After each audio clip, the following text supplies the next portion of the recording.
A process which led from the amoeba to man appeared to the philosophers to be obviously a progress, though whether the amoeba would agree with this opinion is not known. Right discipline consists, not in external compulsion, but in the habits of mind which lead spontaneously to desirable rather than undesirable activities.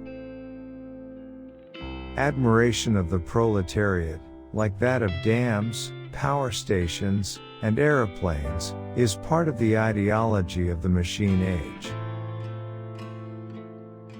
Religions, which condemn the pleasures of sense, drive men to seek the pleasures of power. Throughout history, power has been the vice of the ascetic.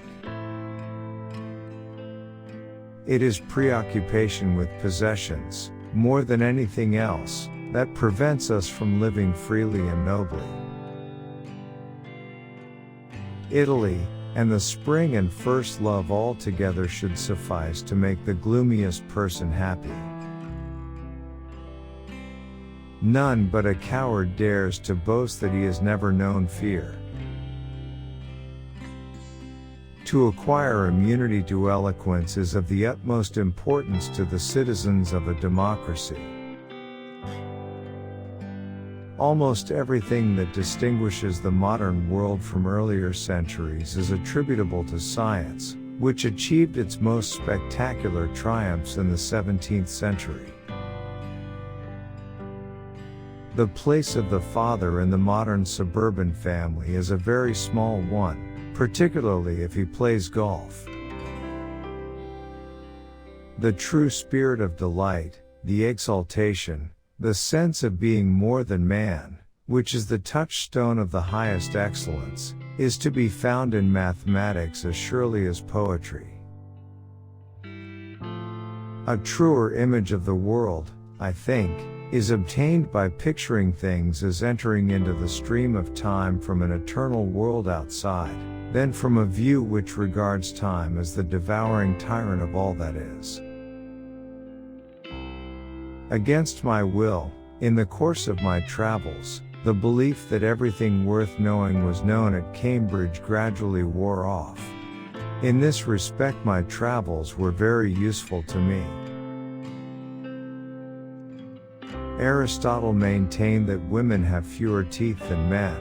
Although he was twice married, it never occurred to him to verify this statement by examining his wives' mouths. In the revolt against idealism, the ambiguities of the word experience have been perceived, with the result that realists have more and more avoided the word. Conventional people are roused to fury by departure from convention, largely because they regard such departure as a criticism of themselves. Mathematics takes us into the region of absolute necessity, to which not only the actual word, but every possible word, must conform.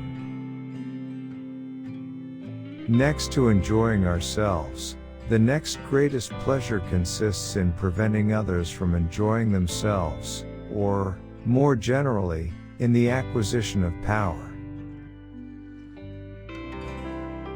The slave is doomed to worship time and fate and death, because they are greater than anything he finds in himself, and because all his thoughts are of things which they devour.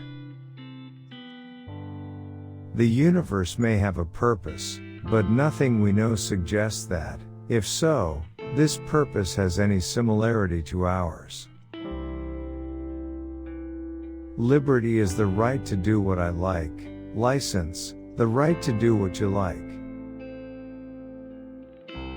Every philosophical problem, when it is subjected to the necessary analysis and justification, is found either to be not really philosophical at all, or else to be, in the sense in which we are using the word, logical.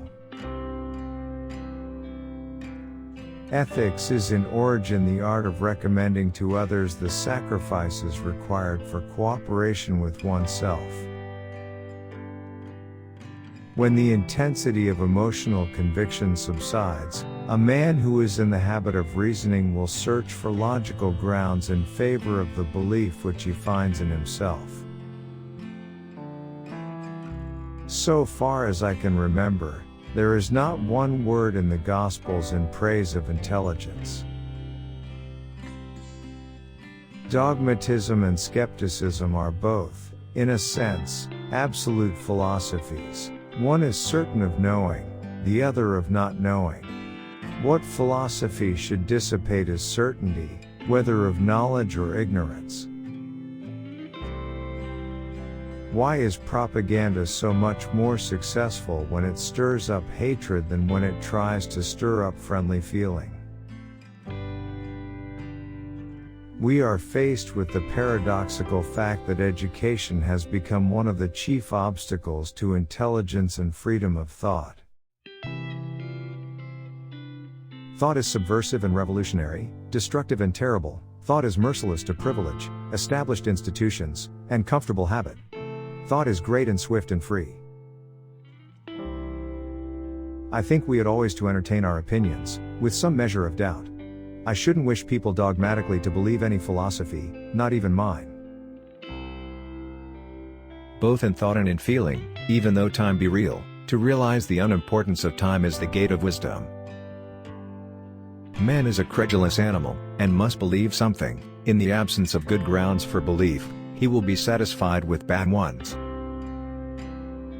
I remain convinced that obstinate addiction to ordinary language, in our private thoughts, is one of the main obstacles to progress in philosophy. There is something feeble and a little contemptible about a man who cannot face the perils of life without the help of comfortable myths. Obscenity is whatever happens to shock some elderly and ignorant magistrate. To acquire immunity to eloquence is of the utmost importance to the citizens of a democracy. Almost everything that distinguishes the modern world from earlier centuries is attributable to science, which achieved its most spectacular triumphs in the 17th century. A hallucination is a fact, not an error. What is erroneous is a judgment based upon it. The place of the father in the modern suburban family is a very small one, particularly if he plays golf. Reason is a harmonizing, controlling force rather than a creative one.